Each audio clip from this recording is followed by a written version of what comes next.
Hi అండి, నమస్తే. నేను మీ Sonia. Welcome back to our channel smart Soni Shiva. ఈరోజు మన వీడియోలో దేవి నవరాత్రుల్లో 9వ రోజు అలాగే 10వ రోజు పెట్టే ప్రసాదం రెసిపీస్ని చాలా ఈజీగా, సింపుల్గా, బిగినర్స్ అయినా ఈజీగా చేసే విధంగా ఈ వీడియోలో అయితే చూపించబోతున్నాను. 9వ రోజు సగ్గుబియ్యం సేమియా పాయసం, అలాగే 10వ రోజు నువ్వుల అన్నాన్ని ఎలా చేసుకోవాలో ఈజీగా చూపించేస్తాను. ఈ వీడియోలో చూసేయండి. సో అందరూ పంచదారతో చేస్తారు కదా, సో నేను ఈరోజు హెల్దీ వేలో బెల్లంతో చేసి చూపిస్తున్నాను. ముందుగా సేమియా పాయసాన్ని ఇంకొంచెం రుచిగా చేయడానికి నేను 1/2 కప్పు దాకా సన్నటి సగ్గుబియ్యాన్ని బౌల్లో వేసుకుని నానబెట్టేసుకున్నాను. ఇక్కడ సన్నటి సగ్గు బియ్యం తీసుకోవడానికి కారణం ఏంటంటే త్వరగా నానిపోతాయి, అలాగే త్వరగా ఉడికిపోతాయి. మరీ చిక్కగా అవ్వకుండా ఉంటుంది సేమియా పాయసం అనేది. ఇప్పుడు అవి నానబెట్టేసుకున్న తర్వాత పొయ్యి మీద పాన్ పెట్టేసుకుని దాంట్లో 2 టేబుల్ స్పూన్ దాకా గీ వేసుకోవాలి. గీ వేసుకున్న తర్వాత 1 టేబుల్ స్పూన్ దాకా ఎండు కొబ్బరిని సన్నగా కట్ చేసుకుని వేసుకోవాలి. ఇందులోకి 10 జీడిపప్పు పలుకులను వేసుకొని అవి కొంచెం ఫ్రై అయిన తర్వాత కిస్మిస్ కూడా వేసుకొని 1 టేబుల్ స్పూన్ దాకా. ఇప్పుడు వీటన్నిటిని దోరగా ఫ్రై చేసుకోవాలి. మీరు ఏ డ్రై ఫ్రూట్స్ అయినా వేసుకోవచ్చు అండి. సో ఇలా ఫ్రై చేసుకున్న వాటిని పక్కగా తీసి పెట్టేసుకోవాలి. ఇప్పుడు ఏ కప్పుతో అయితే మనం సగ్గుబియ్యం తీసుకున్నామో అదే కప్పుతో 1/2 కప్పు దాకా సేమియాని వేసుకోవాలి. వేసుకొని గీలో గోల్డెన్ బ్రౌన్ కలర్ వచ్చేంత వరకు ఫ్రై చేసుకోవాలి. ఇందులోకి కప్పుతో అయితే సేమియా సగ్గుబియ్యం తీసుకున్నామో సేమ్ అదే కప్పుతో 2 కప్పుల దాకా నీళ్లు వేసుకోవాలి. వేసుకున్న తర్వాత నానబెట్టుకున్న సగ్గుబియ్యం కూడా వేసేసుకోవాలి. నీళ్ళు ఏమీ లేకుండా వేసుకొని అంతా కలిసే విధంగా ఒకసారి కలిపేసుకొని మూత పెట్టేసుకొని ఉడికించుకోవాలి. సో ఇవి ఉడికేలోపు మనం ఇంకో బర్నర్ మీద గిన్నె పెట్టేసుకొని ఇందులోకి 1/2 కప్పు దాకా బెల్లం వేసుకోవాలి. వేసుకొని ఇందులోకి 1/2 కప్పు నుంచి 1/2 కప్పు దాకా నీళ్లు వేసుకొని బెల్లాన్ని కరిగించుకోవాలి. సో ఇక్కడ నేను 1/2 కప్పు వరకు బెల్లం వేసుకున్నాను కదా, స్వీట్ ఎక్కువ తినే వాళ్ళైతే కప్పు వరకు బెల్లాన్ని యూజ్ చేసుకోవచ్చు. సో ఇలా కరిగిపోయిన బెల్లంని స్టవ్ ఆఫ్ చేసేసుకొని చల్లారి పెట్టుకోవాలి. కంప్లీట్ గా చల్లారి పెట్టేసుకోవాలి. ఇప్పుడు సేమియాలు నేను వీడియోలో చూపిస్తున్న విధంగా ఉడికిపోయి ఉండాలండి. ఇవి ఉడకడానికి మినిమం 10 to 15 మినిట్స్ టైం పడుతుంది. మీరు కనుక బెల్లంతో కాకుండా పంచదారతో చేసుకోవాలనుకుంటే ఈ స్టేజ్ లో పంచదారని వేసుకోండి 1/2 కప్పు వరకు. సో ఇలా ఉడికిపోయిన వాటిల్లో ఇప్పుడు 3 కప్పుల దాకా పాలు వేసుకోవాలి. ఇక్కడ మనం టోటల్ గా 1 కప్పు సేమియా సగ్గుబియ్యానికి 5 కప్పుల దాకా యూజ్ చేస్తున్నాం. అంటే 2 కప్పులు వాటర్, 3 కప్పుల దాకా పాలు యూజ్ చేస్తున్నాం అనమాట. సో ఇప్పుడు వీటిని కలిపేసుకొని మూత పెట్టేసుకొని ఒక 2 నిమిషాల పాటు పాలలో బాగా సేమియాని ఉడకనివ్వాలి. సో 2 నిమిషాల తర్వాత సేమియా అనేది ఇలా కొంచెం చిక్కబడిపోయి ఉంటుందన్నమాట.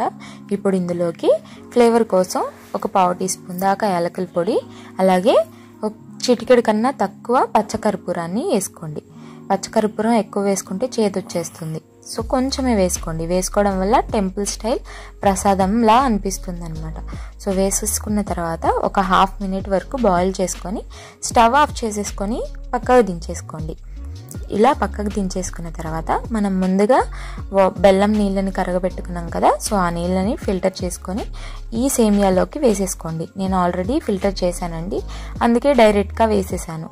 సో ఇలా వేసుకున్న బెల్లం నీళ్ళని కలిపేసుకోవాలి.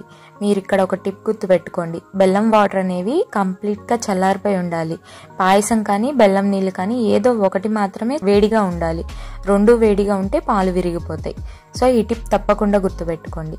సో ఇప్పుడు మనం ముందుగా వేయించుకున్న డ్రై ఫ్రూట్ని వేసుకొని అంతా బాగా కలిపేసుకొని వారికి నైవేద్యంగా పెట్టడమే. అంతేనండి, చాలా ఈజీగా, చాలా సింపుల్గా చేసేసుకున్నాం కదా, అలాగే హెల్దీగా కూడా చేసుకున్నాం.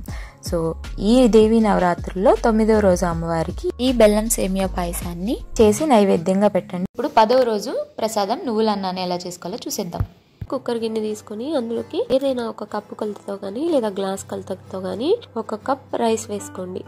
2-3 సార్లు వాష్ చేసేసుకున్నాక ఏ కప్పుతో అయితే బియ్యాన్ని తీసుకున్నామో అదే కప్పుతో 1 కప్పు నిండుగా పోసుకొని 2వ కప్కి కొంచెం వెల్తిగా నీళ్లు పోసుకొని కొంచెం ఉప్పు వేసేసుకొని మీడియం ఫ్లేమ్ లో 2 విజిల్స్ వచ్చేంత వరకు ఉడకనివ్వండి. ఇప్పుడు పొయ్యి మీద పాన్ పెట్టేసుకొని అందులోకి 2 టేబుల్ స్పూన్ దాకా పల్లీలు, 1 టీ స్పూన్ దాకా పచ్చిశనగపప్పు, 1 టీ స్పూన్ దాకా మినప్పప్పు వేసుకొని లో ఫ్లేమ్ లో ఫ్రై చేసుకోండి. తర్వాత మీ కారానికి తగ్గట్టు 4 లేదా 5 ఎండుమిర్చి, అలాగే 1 టేబుల్ స్పూన్ దాకా జీలకర్ర, 2 రెమ్మల కరివేపాకు వేసుకొని లో ఫ్లేమ్ లో బాగా లోపల వరకు వేయించుకోవాలి, ఫ్రై అయ్యేంత వరకు.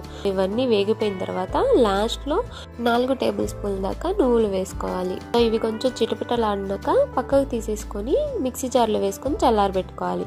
ఈలోపు మన రైస్ అంతా కుక్ అయిపోయి ఉంటుంది. సో ప్రెజర్ అంతా పోయిన తర్వాత ఓపెన్ చేసి రైస్ని పొడి పొడిగా చేసుకొని పక్కన పెట్టేసుకోవాలి. ఇప్పుడు ముందుగా వేయించి మిక్సీ జార్లో పెట్టుకున్న మన మసాలా దినుసుల్లో కొంచెం ఉప్పు వేసుకోవాలి. మనం రైస్లో వేసాం కదా, సో చూసుకొని వేసుకోండి.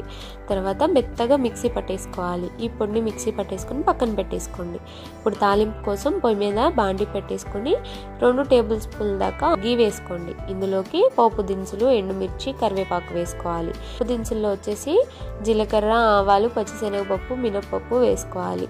సో ఇప్పుడు ఒక పచ్చిమిర్చిని స్లైస్ లా కట్ చేసుకుని వేసుకొని అది కొంచెం ఫ్రై అయిన తర్వాత 1/2 టేబుల్ స్పూన్ దాకా ఇంగువ, అలాగే 10-15 జీడిపప్పు పలుకులు వేసుకొని అంతా బాగా కలిసి ఫ్రై అయ్యేంత వరకు ఫ్రై చేసుకోవాలి. ఇలా తాలింపు అనేది వేగిపోయిన తర్వాత ఇప్పుడు ఇందులోకి మనం ముందుగా ఉడికించి చల్లారబెట్టుకున్న అన్నాన్ని వేసుకోవాలి. సో అన్నాన్ని వేసుకున్న తర్వాత మనం ముందుగా పౌడర్ చేసి పెట్టుకున్న నువ్వుల పొడిని వేసేసుకోవాలి. వేసుకొని అంతా కలిసే విధంగా కలిపేసుకోవాలి.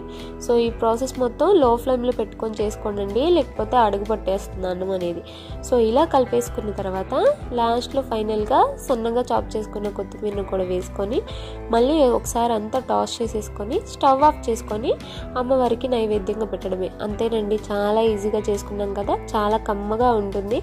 ఈ దేవి నవరాత్రుల్లో 10వ రోజు అమ్మవారికి మీరు చేసే ప్రసాదాలతో పాటు ఈ నువ్వుల అన్నాన్ని కూడా నైవేద్యంగా పెట్టండి. అమ్మవారి ఆశీస్సులు పొందండి. మీరు ట్రై చేశాక మీకు ఎలా వచ్చిందో మీ ఫీడ్బ్యాక్ని నాతో షేర్ చేసుకోవడం మర్చిపోవద్దు. అలాగే మిగతా 9 రోజుల ప్రసాదాలు ఆల్రెడీ మన ఛానల్లో ఉన్నాయి, డిస్క్రిప్షన్లో ఇస్తాను, చూసేయండి. అలా మన నవరాత్రి ప్రసాదం రెసిపీస్ ఈ రోజుతో అయిపోయినాయండి.